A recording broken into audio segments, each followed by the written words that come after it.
Sports Talk. Let's go.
Clutch Sports Talk. Let's go.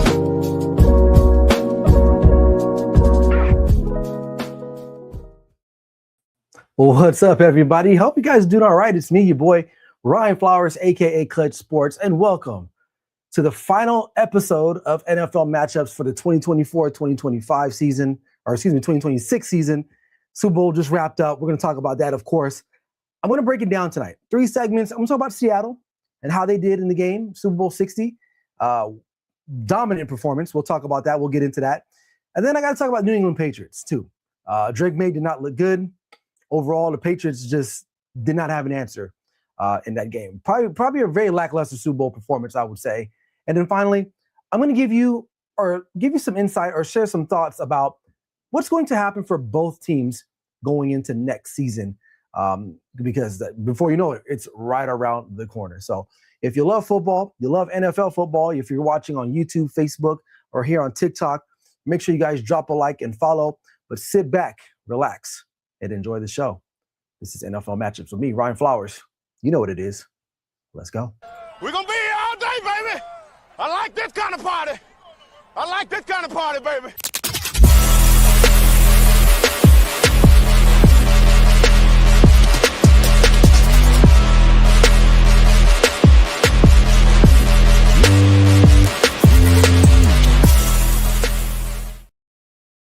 All right, man, welcome back in. I hope you guys are doing all right, man. What a wonderful day it is.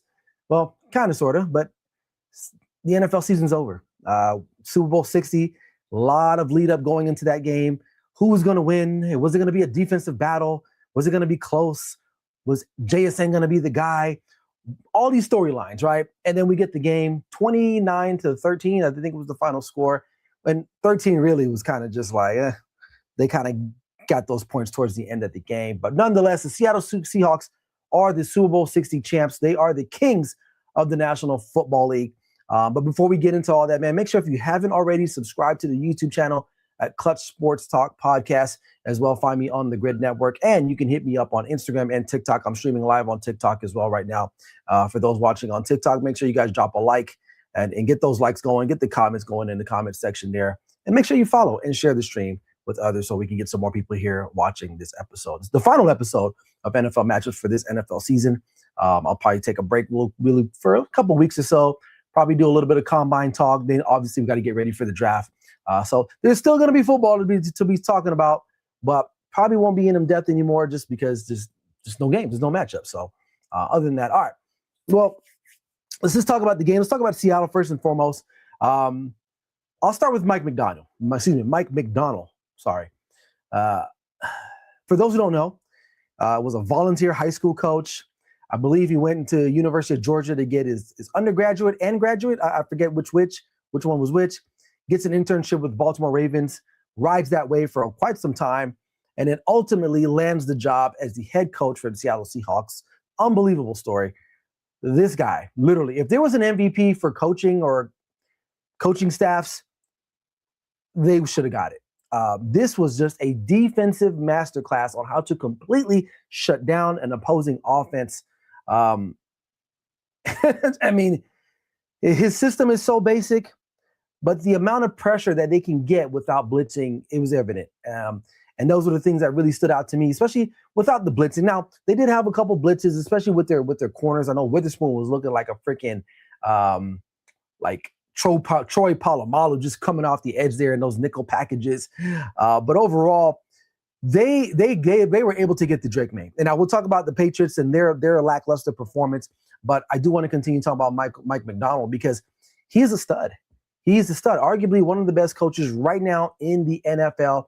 And this division, nonetheless, probably the best coach division in all of football. Like, you think about it. You got Rams and McVay, Shanahan and the 49ers, and now Mike Macdonald and the Seattle Seahawks, which don't look like they're going to be going anywhere anytime soon. All right, you look at their roster, not sure of their contract situations, but for the most part, it feels like their guys are pretty much locked up, with the exception of one or two, I think, on the defensive line. But Mike Macdonald, what a display of high-level intelligence on the defensive side of things.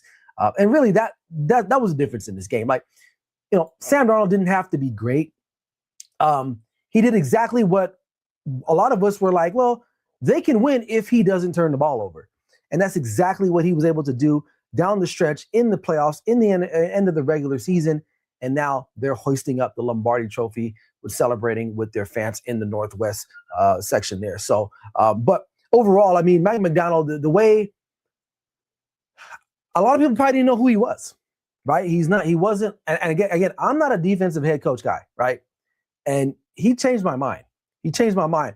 If you can get it right, because think about it. There's two defenses that were Super Bowl caliber elite type defenses in this playoffs.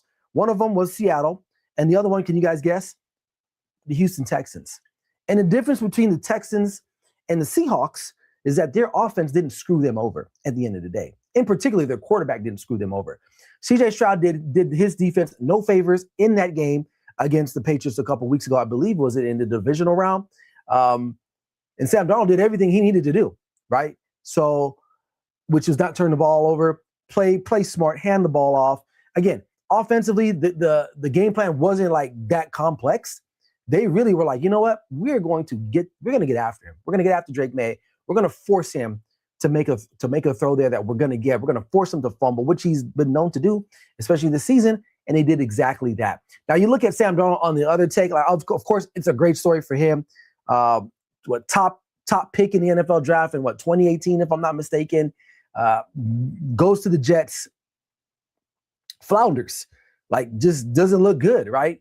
Then, bounces around, goes to Carolina, goes to San Francisco, Minnesota, breakout year, one year there, heads over to Seattle and wins the Super Bowl. Like, I'm not going to talk too much about him per se in this particular game because really, he didn't do that much. I mean, I'm saying he didn't do that much. What he did do was not turn the football over, and that's exactly what they needed to do. That was my biggest fear with Seattle and Sam Darnold, is that they're good enough. That roster is very good, very stacked roster, but will he be the old Sam Darnold that we're used to kind of maybe taking a gamble, right? He's a risk taker, forcing a ball down the middle of the field when he probably shouldn't. Now, early in that game, you can see that the Patriots were sitting on some of those routes, and it was a little nerve-wracking. I was kind of like, whoa. And that first drive, if I'm not mistaken, I think the Patriots had a couple opportunities to maybe jump some of those routes and maybe get a pick six or just an interception overall, but, just missed it, right? But it didn't rattle him. He continued to perform. He continued to manage the offense, and great job coaching with Clint Kubiak. He's saying, you know what? We're running the football.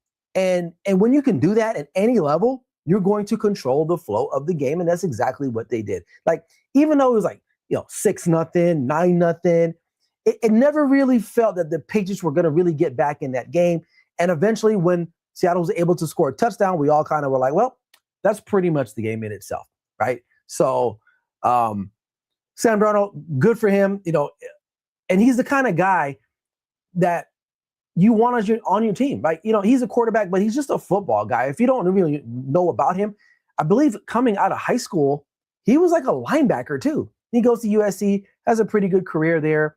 But from all the accounts that I've read, solid teammate, great guy in the locker room. Everybody loves him, and that's an attribute to John Snyder, Hall of Fame GM. I don't care what you say, Hall of Fame GM. He's up there now with the Howie Rosemans. Who else is another great GM in the National Football League? I can't think off the top of my head, but definitely a guy. When you can go out and win another Super Bowl, literally with a new coach, a new quarterback, overhaul the whole team for the most part, that says a lot about you, man. Right? And to me now, and this may be a hot take, I don't know if it is or not. Let me know if I'm right or wrong. But Seattle is starting to become one of those franchises in sports, not just the NFL, but in sports that's got their shit together.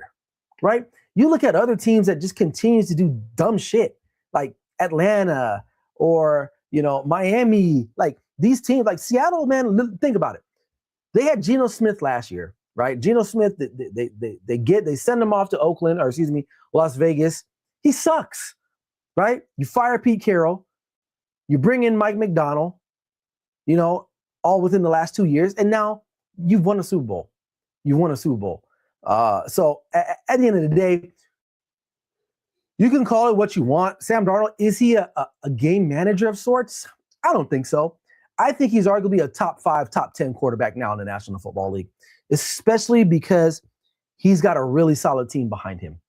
And there's moments where he can actually go and win you a game too. But Sunday wasn't really about him. Sunday was definitely about that defense and that scheme and their ability to get after New England. And therefore, that's why they won the Super Bowl. And they're going to be one of the odds-on favorites. I still think the Rams are a really good team. Obviously, we know the Rams can score up and down Seattle. So to me, that NFC Championship game decided the Super Bowl, in my opinion. So, all right, we got some comments here. My guy, Ben. What's up, Ben? He reads, it was all Seattle in this game. Patriots deserved to be there, but benefited from the easiest schedule in the NFL. The true test for the Patriots team comes next season. New England plays the entire NFC North and the AFC West. Yep, I agree. He further goes on to say, I truly believe once Mike McDaniel left the Ravens, it was the beginning of the end of John Harbaugh in Baltimore. Defense for the Ravens hasn't been the same since, while Seattle's D's got better. And to think, lots of Seahawks players already locked in contract-wise, and some are on rookie deals. Seattle has a decent chance to repeat. Absolutely. And I kind of just mentioned that too. If you guys are watching on TikTok, man, hey, spam those likes. Also, if you're watching on YouTube, man, like and follow, subscribe as well. But yeah, think about it. Like Sam Darnold, I want to say he's got a multi-year contract, if I'm not mistaken. Again, I don't know their contract situation. I think the big money guy is probably like Leonard Williams, somebody like that, and he's one of the older guys, right? So, not saying that they can go without him, but they're in a good situation. They are in a fantastic situation, and things are only going to get better. Now, it's the NFL. It's hard. It's hard to win games. So, are they a dynasty? I don't know. But they have the makings of a potential dynasty to kind of run this back again. Obviously, they're in a tough division. Again, the Rams are going to be coming for them. And the Niners are going to, if they can stay healthy, that's going to be a tough road for them too. So maybe not just a sure pick, but definitely a team that's going to be one of those ones that we're going to be like, you know what? If anyone can do it, it's going to be them. So we'll have to wait and see. All right. Whew, man. He says Sam has 2 years left, two years left on a 3-year deal. Yep. And Darnold got oh yeah. I not to segue away from this, but like the Vikings, like, what are you thinking? They took a huge gamble on thinking that JJ McCarthy was going to be the guy. When you had Sam Darnold in the building, you just needed to tweak a couple different things, and they just, I don't know, man. They really screwed the pooch on that one.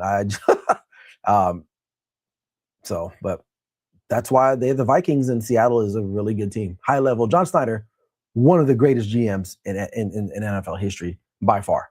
All right. On the flip side, let's talk about the losing team, New England Patriots. What the hell happened to them? I was thinking about it. I was like, well, is it so much that Drake Maye was just a young quarterback, or was Seattle's defense just too damn good? I think it's a little bit of both, in my opinion. I think it's a little bit of both.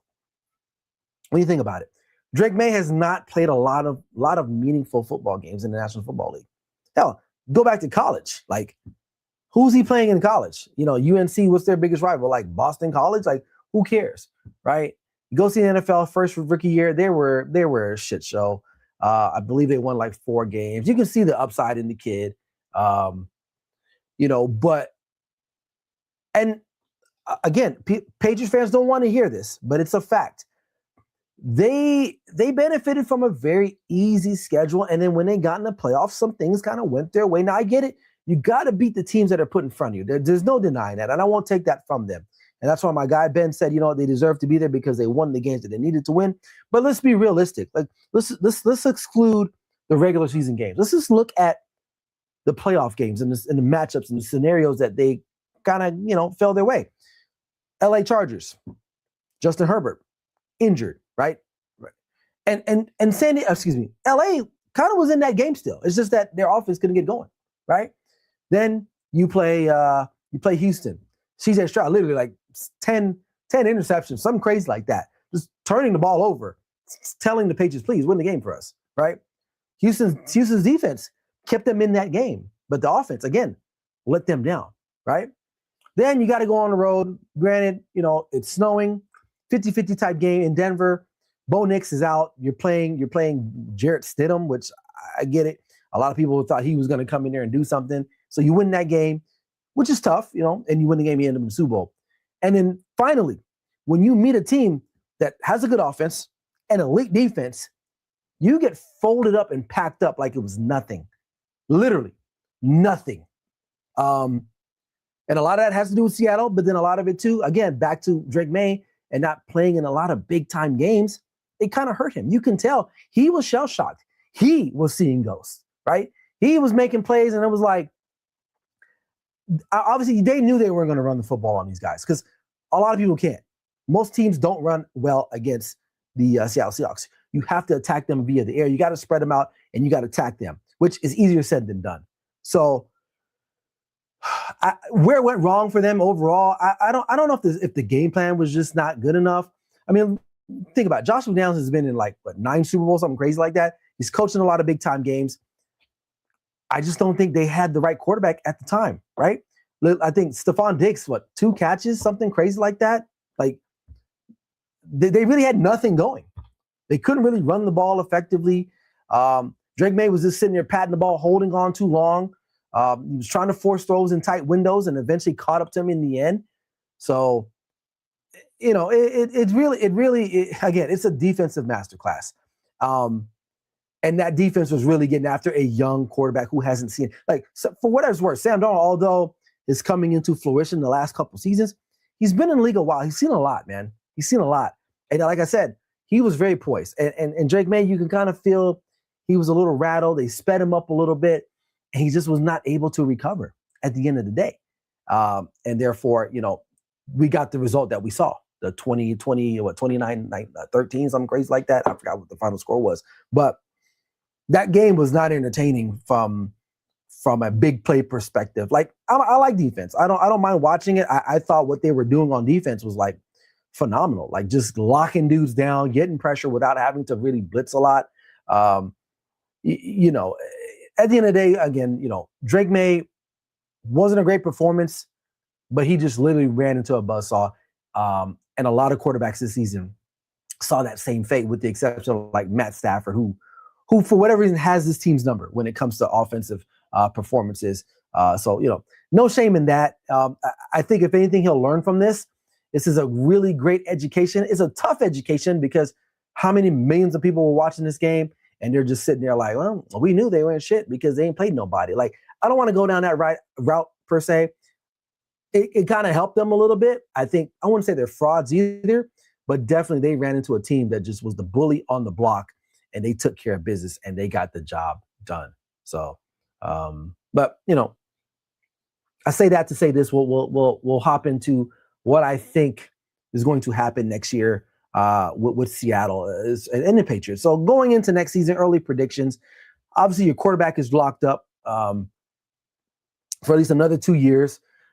As far as like player personnel, they're in a good spot. Like they're one of these teams that, in my opinion, and again, if you're a Seattle fan, let me know. But they really don't really have a real need at any position per se. Like I think they can go out and get some guys. Like, could they use another wide receiver? Absolutely, right? Maybe I'm a believer of going and winning the trenches. So I would probably go and get another defensive lineman somewhere, maybe another offensive lineman as well. Like the trenches is crucial. Ask the Patriots, because that offensive line was just getting their ass beat all night. So your running backs, you got two good ones. You got Kenneth Walker, Zach Charbonnet. He's good. Obviously, you got JSN. Maybe get a tight end if you really want to go get a tight end. Your secondary is pretty good. Your linebacking core is pretty good. So I think they're pretty keyed in there. Now you're gonna have to replace the offensive coordinator, but if I'm Mike McDonald, I'm probably going to find someone that can help run or maintain the similar style of offense that they just ran this past season, because it's very effective, right?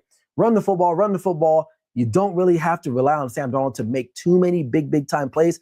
Obviously, he can do it, but that method that they used on Sunday should be the method that a lot of teams should probably adopt or put into practice, because it's effective. It's really effective. So I think, but like I said before at the top of the show, I think it's going to be a tough division again, right? Niners are going to get healthy.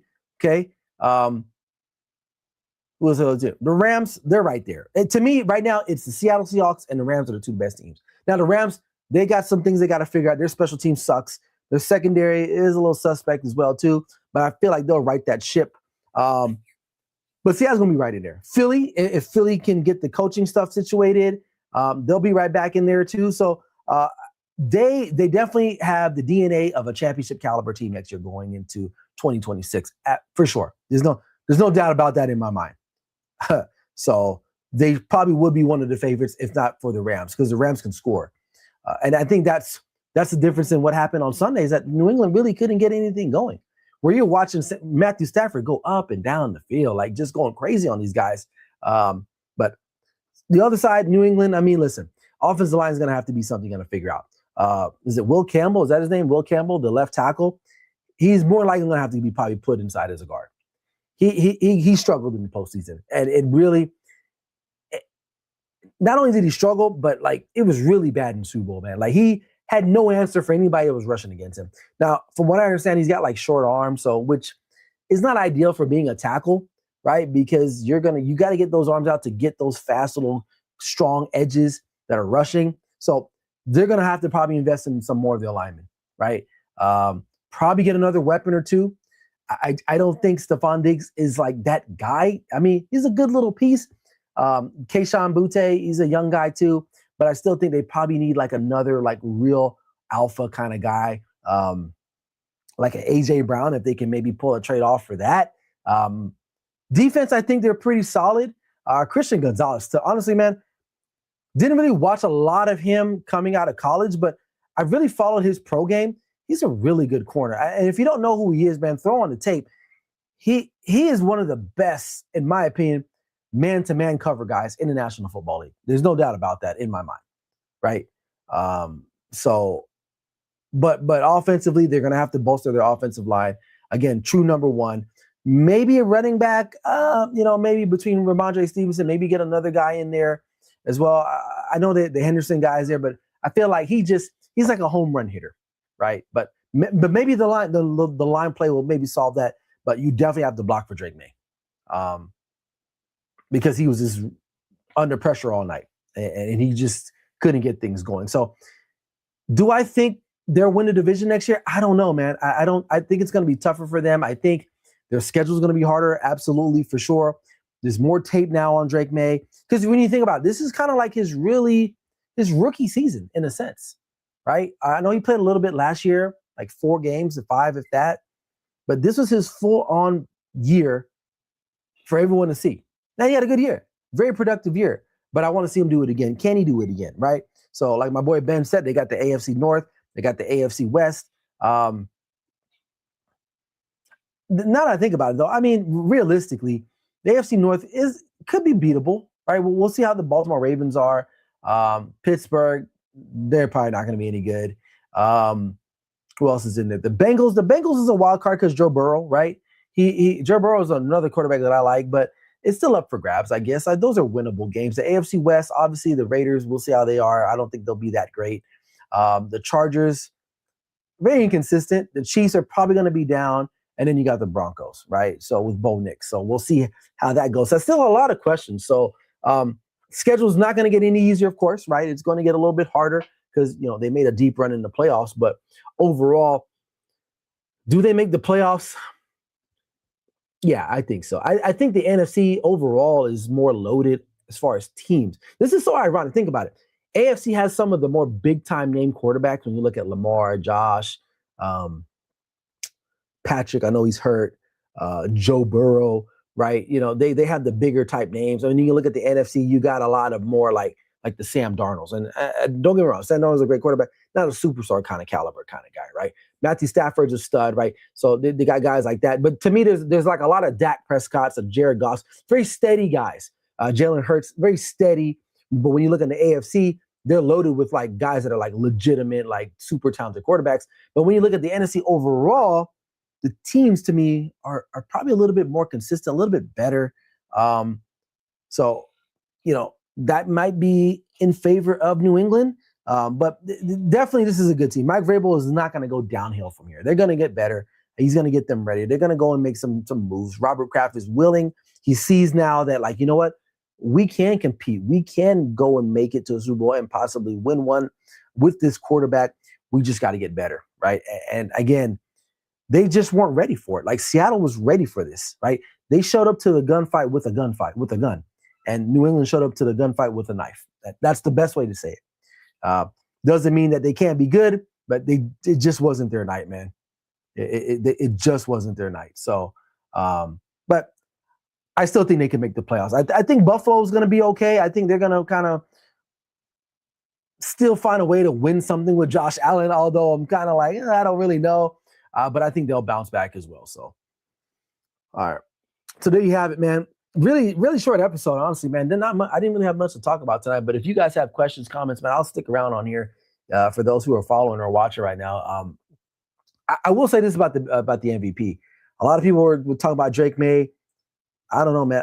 Even before the Super Bowl, I really thought Matthew Stafford deserved the award, and he got it, which rightfully so. I mean, Matthew Stafford had a hell of a year. Hell of a year, and I think he deserved to win it. Someone was asking me about the Super Bowl halftime show. It is what it is. Like, it was great vibes. I'm not that political in that sense, so I don't really get into like the whole minutia of like, was there a message? Is there a message? I mean, obviously there was a message, but could I understand what he was saying? No, not really. I'm not that fluent in Spanish, but it had a vibe. It had a certain vibe to it. It was kind of lively. From what I understand, though, people watching it in person wasn't that great, but it is what it is. What else? Man, I'm thinking about other things before we wrap up here. But like I said before I top the show, I'm probably going to take a week or two off, man. Then we'll probably get into some combine stuff. We'll gear up for the NFL draft. So I'll be doing a lot of maybe some player analysis, stuff like that, man. So if you guys want to hop on there, but yeah, man, other than that, man, that's a very short show today. I will say, unless you guys have anything else, I don't know. I think that's it. I think that's all I got, which is fine because I got other things I got to do tonight anyway. So, but other than that, I'm going to kill it here on YouTube. Appreciate you guys, man. It was a great season. I went from start to finish every week, produced a show. It's hard. It's not something that is easy. It's a grind. I know what it takes to do it. Obviously, we want to see more followers. You want to see more subscriptions, but it's a grind at the end of the day. So I come out here to talk about football just because I love it. And those that want to watch, great. Appreciate you guys. But a lot of time and effort goes into some of this stuff. So for me, I'm just glad that I was able to go from week one all the way through the Super Bowl this year. Because in years past, I've had to take like a break or two in between the season, which I hate doing. But this year, everything kind of worked out. The schedule worked out really nicely.